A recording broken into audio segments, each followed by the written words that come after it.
Joining me this afternoon is Paul Grunberg. He owns 3 restaurants in Vancouver: Savio Volpe, Pepino Spaghetti House, and Caffe Latana. And he's joining me right now, and we'll just wait for him to log on here. Request to join.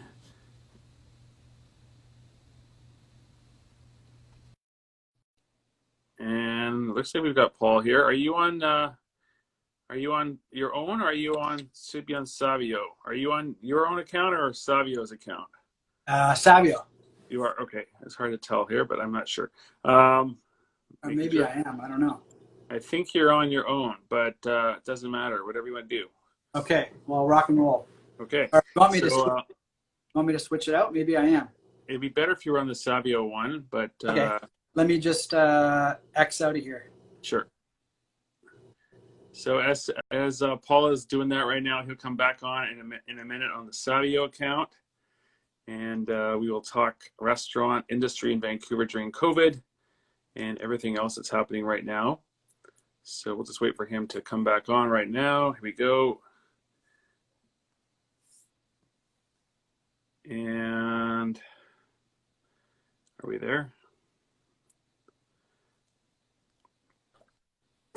There we go. Much better. All right.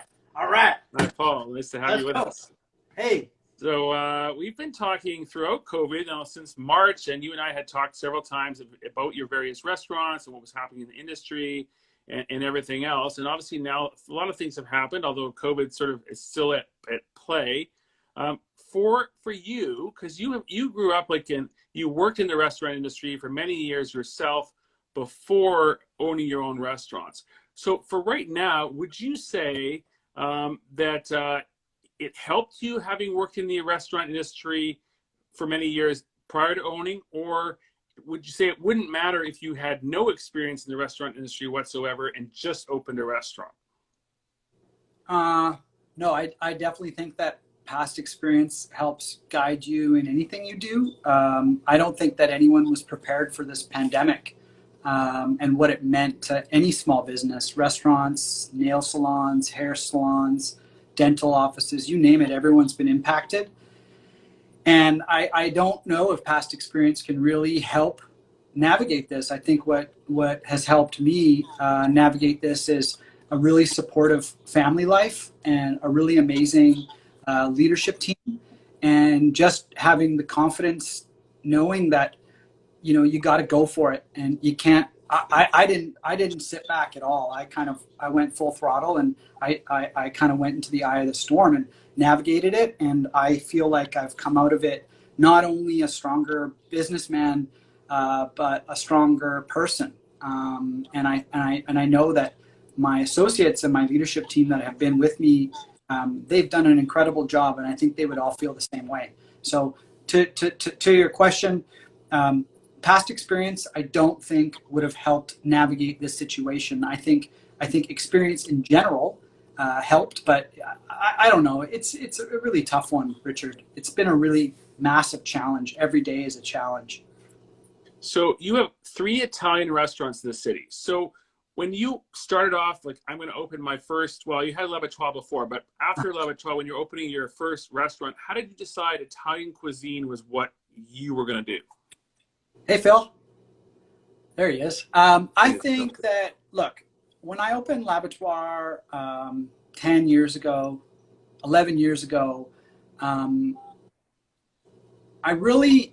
original dream was to own a business, to wear a t-shirt, to wear jeans, to sit around a table with like-minded people and have some fun and do really creative work. And I feel like it kind of steered me towards my restaurant life. And I couldn't be more proud of what I've been able to accomplish with the people I've done it with. I've had amazing partners. I still have amazing partner. And Italian food was something that it's amazing. Who doesn't like Italian food? French food. I love French. I love Italian. I love all food, but honestly, it was less about the food for me and more about the concept and more about the business. I feel like L'Abattoir was more about, it was very, Leah's like probably the most talented chef in the freaking country. And working with him and watching his food, and he pushed me so hard, I pushed him. It was such a great synergy between the two of us, and we saw a lot of success. But that was very, very chef driven, that business. And then I think that there was a point where my father said to me, he said, Paul, what do you think these chefs would do without guys like you? Because I think my dad, he's been passed away now for 6-7 years. I think he always felt like I undervalued myself. And I will never do that again because truly front of house management is just as important as the chef and just as important as the cuisine. But before we opened Savio, we were talking more about the total package, less about the food. And I think that's what made Savio so special, is that we really kind of nailed all fronts. We took care of the food, the atmosphere, the service, the decor, everything. And it's not, I would not say Savio is chef driven. I would say it's restaurant driven. It's a total package experience. And same with Pepino's. Pepino's is a fun concept. We're not, we're making you chicken piccata and spaghetti and meatballs, but we're doing it with the same pride as we would searing some foie gras or doing some black truffles. Mm-hmm. So I think we've found our stride, and it's more about the business and the concept and the experience.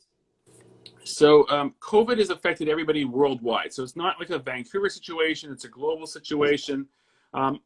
Through the last few months, we'll talk about meal kits in a minute and things that you have done to pivot, but comfort food has stood out here as like number one. You see it in as you're watching Instagram and restaurants all over the world, everyone's kind of doing the same idea. Comfort food has got people through this. And because your restaurant's Italian, you've got lasagna, you've got spaghetti, you've got meatballs. That's a strong seller for this time of this time, let's put it that way. But going forward, let's say through the summer, because we're still in this, we're not totally out of this yet.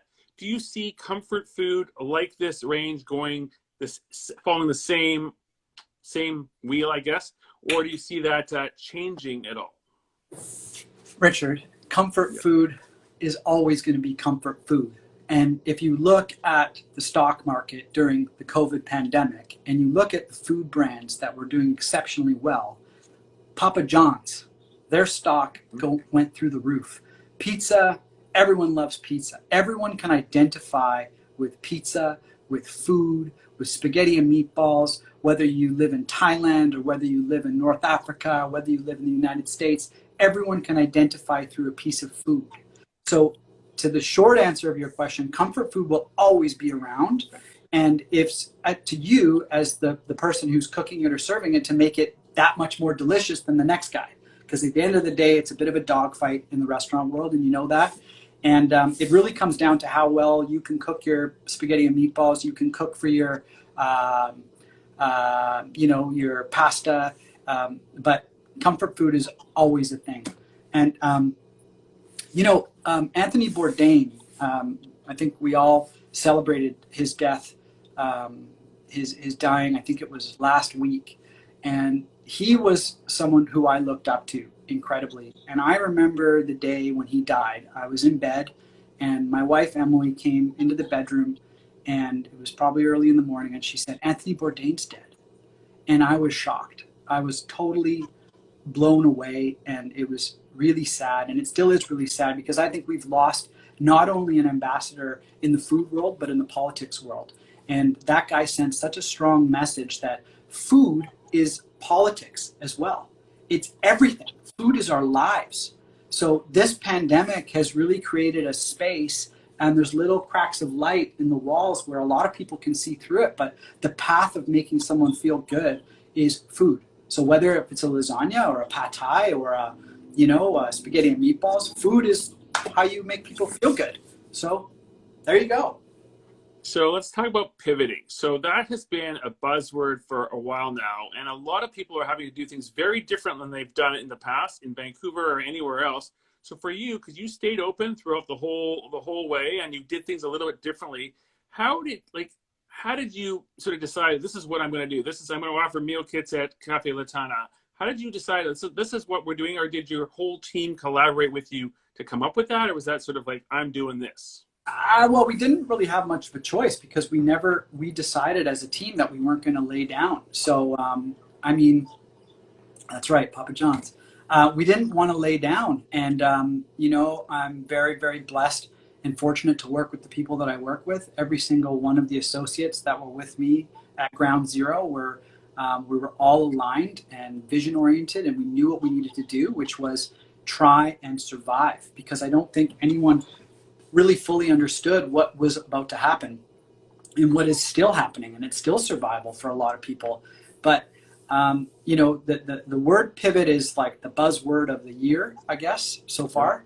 And the other buzzword is normal, or whatever that, you know, the new normal, right? Whatever the that new is. normal. But I, again, was very fortunate to have Caffe Latana as a grocery already set up. It's already zoned for a grocery. And so the silver lining there was we were kind of good to go. And then my wife, Emily, jumped in pretty quick and helped us get online and did a magical job at creating that backbone for us to jump off of, and the springboard rather. And then again, we have amazing staff. Caitlin Legg was with me from day one, and she really jumped in and got dirty. Phil Scarfone, our new culinary director, hey Craig, and our new culinary director, he actually joined us just in February. So the poor guy like was starting up in these kick-ass beautiful restaurants, and he's so stoked, and then all of a sudden the lights go out. But you know, the list goes on. Romano, you know, all the gang that's with me. Sean, yeah, there's the Thomas. The list is too many. Craig, my partner. Ultimately, we collectively decided to not give up and to keep fighting, and that's what we did. And we're navigating our way out of this, Richard. And my hope is that we've learned a lot, and we can apply these new business techniques to future business, and we can be even smarter than we were before, and be way more exact in what we're trying to achieve. And I mean, that's it. And you can't, there's, you know, Michael Jordan, what did he say? There's no I in team, but there's an I in win. And I think that's fantastic. And I think that's a good way to live by. And this is a competitive business, and this is business at the end of the day. And the team did a fantastic job, and we're in a good spot. So a lot of restaurants have been wanting wholesale liquor pricing. The government finally announced that today, that's gone ahead. How will that affect you, or how will that help you as you grow forward? It's great. It's great. I mean, it's all great. I sent a big letter to David Eby and a bunch of the leadership team in government and the politicians. And David Eby actually replied, so kudos to him. And I think that giving a wholesale discount to licensees is absolutely necessary. We used to get the 10%, maybe like 5, 6, 7 years ago, and that was great. And then it went away. And the margins in the restaurant business are already razor thin. So any help is appreciated, and I think that Gov has done a very, very good job. The feds have done a very good job at navigating this crisis, and Justin Trudeau and Bonnie Henry and Adrian Dix have done a very good job. And I think that we are very fortunate to live where we live. And I look forward to getting my wholesale discount and perhaps being able to offer that back to the customer, and getting a little bit more value driven in my business and less focused on the dollars and cents, and just making a bit more money, but giving it back to the customer on the front side. So not having to charge as much for that bottle of wine. What else can help you going forward? Besides, you've got the liquor license, you've got this, you've got, you know. all you great people, the people watching this, the people in BC and Canada, Vancouver, you guys are fucking awesome. You know, the fact that the restaurants are full and consumer confidence is so high says a lot about our community. And I think that the community in Vancouver is very smart and educated people, and our government has done an incredible job instilling confidence in us. And we've listened to Bonnie Henry. We've taken her seriously. And to that, British Columbia has avoided the crises that are happening in Quebec and Ontario and the United States. And obviously that's that's a different pile of worms. But no, I think that what can help me is consumer confidence, continued positive messaging coming out from Bonnie Henry and the feds and Gov. Justin Trudeau announced a round 4 and a round 5 of the wage subsidy. Perhaps they're going to all qualify for those rounds. I don't know yet. The CERB for all the people out there, I think has been very helpful. But the wholesale pricing is also very helpful because minimum wage in BC went up June 1st to I think something like 14 and change. Yeah. And wholesale discounts, that will all help offset the additional costs because we need to give proper service, and proper service means staffing with a certain amount of associates, and I need to pay them. I also used to give medical benefits to all my associates, and obviously those have been furloughed because of the situation. But I'd like to do that again, and I'd like to go back to the way I did business. But getting that support from the feds and Gov is important. But ultimately, I'm successful by giving the clients a great experience, and the clients coming to me for that experience.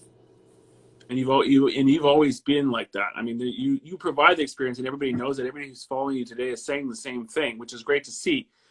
Some restaurants I'm hearing around the city are just thinking right now, we've got to survive. That's it. We just have to survive. But do you think it's more than that? Because if you just survive right now, how are you going to get ahead? Right? So do you think there's a bit more than survival in this case? Yeah, survival. Yeah. I mean, I think that the real dust is yet to settle, unfortunately. I have a realtor sent me an email today saying, this place is closing. This place is closing. You want to check it out? And I'm not responding to that email because it's not the time or the place, because it's kind of like, it's a, I think that there will be like a day of atonement where once the dust settles on this, maybe in the fall, and the subsidies subside, and my buddy Justin Trudeau stops handing out the cash for the wage subsidies, the rent relief programs disappear, normal rent has to go back. I think a lot of businesses are going to be affected by that, and they're going to go out of business because I don't think that they were well capitalized. And you got to have a rainy day fund. You got to be prepared for anything. That's where I come from. So, yeah. That's actually a very good point. So a lot of people got caught in this thing where they were almost ready to open mid-March. And right when they were almost ready to open mid-March, boom, everything gets shut down. And all these restaurants, nobody opens. Everybody just sits on it and waits for final permits and whatever. So in the past week, we've seen several new restaurants open. Several new ones are opening today. And there's a lot coming up in the next 2 weeks. Now, potentially they could do okay initially because people are curious. They want to see something new. But what do you say to, like you just said, down the road in the fall? What happens? Miru, who was a guest on my IG Live last week, said there were too many restaurants in Vancouver and it needs to be leveled out a bit. So, but is that going to happen if there's all these new ones coming up, or when do you think it's kind of level out? I think that if I was about, okay, let's take the lunch lady on Commercial Drive. Right. Okay. I walked by it. I think they're going to kill it. I think they're going to hit a fucking home run out of the Sky Dome, like Jose Canseco style. And that's for you, Hakan, if you're still there. I thought you'd like that one. I think that concepts that were about to open, that had to close, are going to have to drastically shift their vision. Because there's no such thing as a normal restaurant anymore. You have to adapt and be dynamic and change with the times. And a concept like Lunch Lady, because it's on front of mind, I know that there's a lot of buzz about it.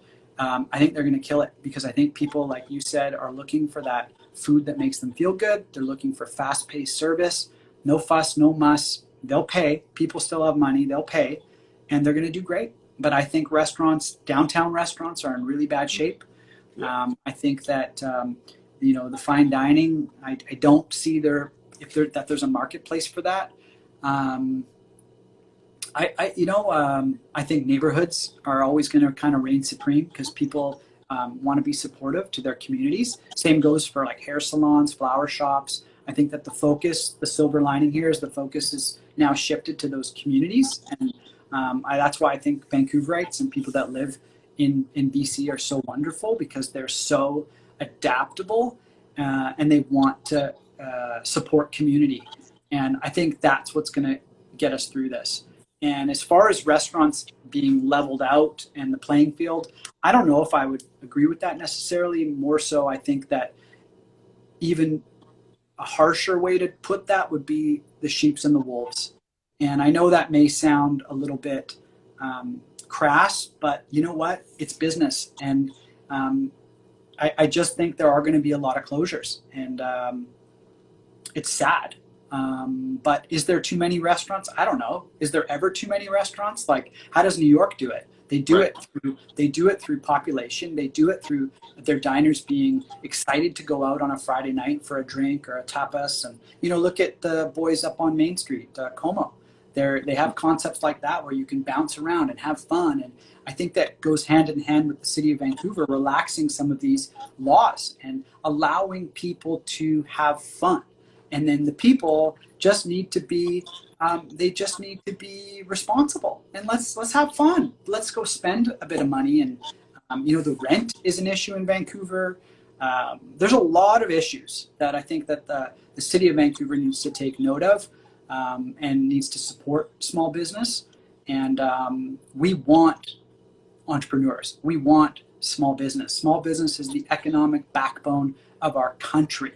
And, you know, the big box, I don't really give a shit about the big box. They're going to be fine. But I care about my brothers and sisters making pizza, making pasta, making fucking sardines or whatever you're doing, but you're doing it with your blood, sweat, and your tears. So go support them. Don't go to the big box. You know, don't do it. Support small business. And everyone in Vancouver and BC is doing that. And I think that's what's going to see us get through this. And as far as the tourism goes, I think that Tourism Vancouver is doing as good a job as they can with shining a spotlight on what we have to offer. But my heart goes out to the hotels downtown and the restaurants downtown.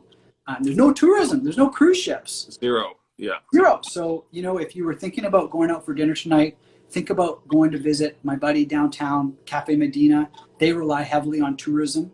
And there's no one downtown. He's got the best fucking spot. You know?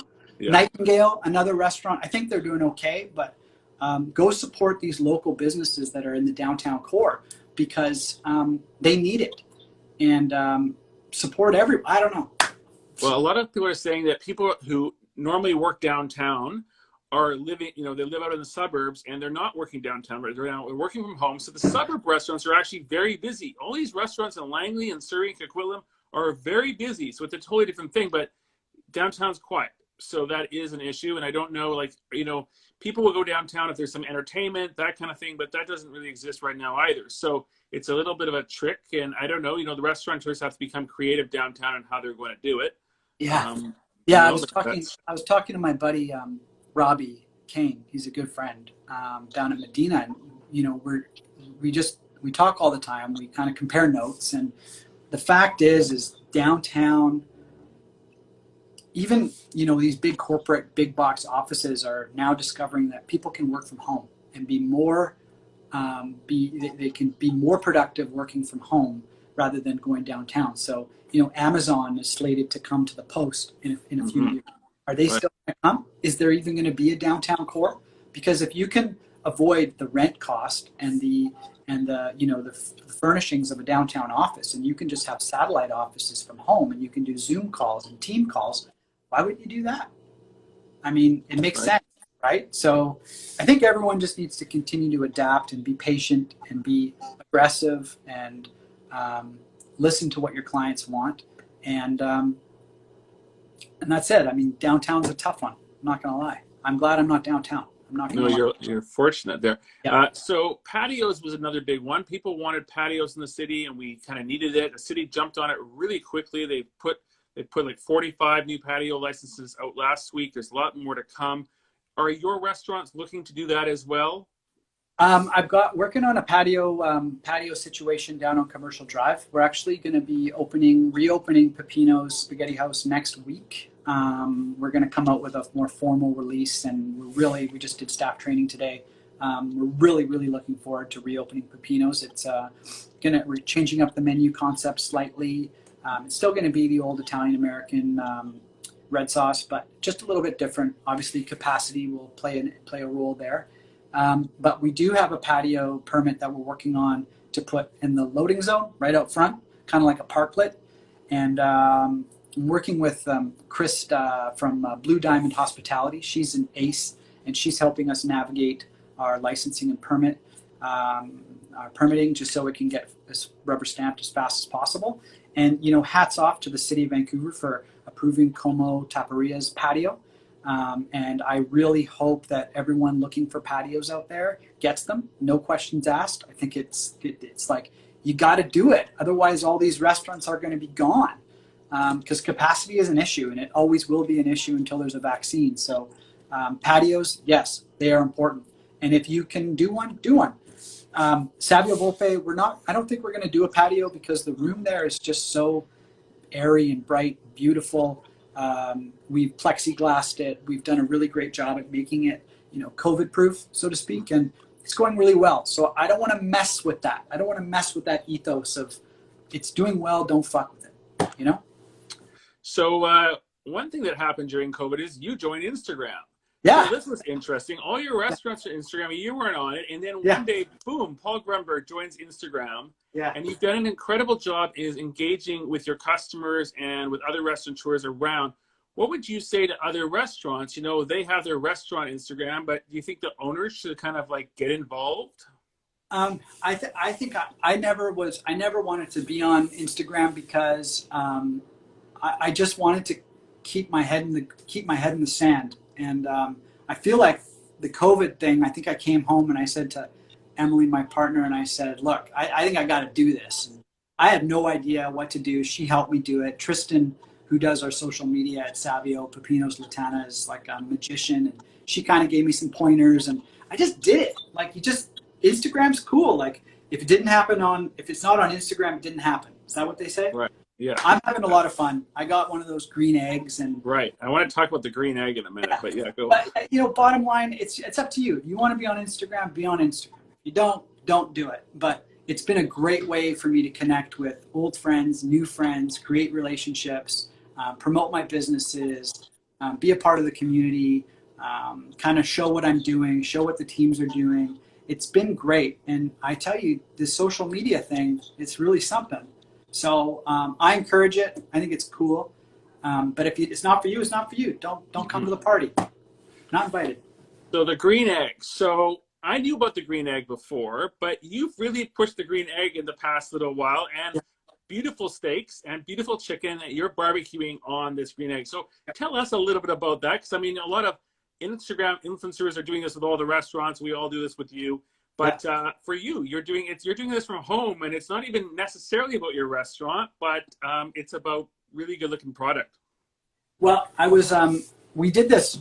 I'll keep it short and simple. We did this program out of Pepino's and Savio called the Healthcare Hero Program, where we raised money and we got private donations, and we fed during the first month of COVID. I was going out 3-4 times a week with 100-200 meals to St. Paul's Hospital, the old folks home in the West End, Harrow Park.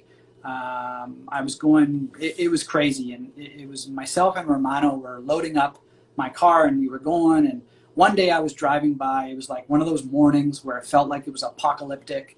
And it was 9 a.m. I'm driving 200 meals to the hospital. And I drive by Russell Hendricks on Venables there, and I see a sign that says clearance for the green egg. And I always wanted a green egg. And I got on the phone and I called them and I ordered it, and it came to my house. And it's been a really amazing tool to get to know and to have fun with. And it's kind of the silver lining that cooking for me and food for me is a great therapy. So, I look forward to having those special cooks on that egg once or twice a week. My family loves it. My friends love it. And you document it. And you can have a little bit of fun. So I'm watching a lot of restaurants in the U.S. right now, although it's different down there. The whole scene with COVID is different down there, but you watch what's going on in all these restaurants and you see it on Instagram, and you see a lot of creative kind of stuff coming up for summer with these meal kits. So previously you were doing meal kits here, but now we're summertime, right? And Father's Day is about to roll around the corner. Are you looking at doing anything like I'm seeing down there, barbecue boxes where you're putting steaks, you're putting things like that in there that you can sell through Caffe Yeah. Latana? Are you Richard, doing that? Yeah. you're just lobbing it up for me. You're just lobbing it up. Okay, so basically, Caffe Latana is a one-stop shop, retail outlet, dream come true. The team there, my wife included, have been absolutely integral at making it what it is.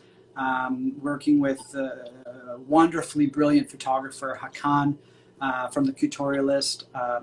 And we have created and curated a website that is the all-in-one package. It's an online retail specialty alimentari. You can also visit us in store for sandwiches, coffee, salads, and you can kind of have that bodega kind of vibe. We've just launched the grab and go program last week, which has gone very, very well. We've got these amazing potato bun, mortadelle, and porchetta sandwiches that they sell out. It's incredible.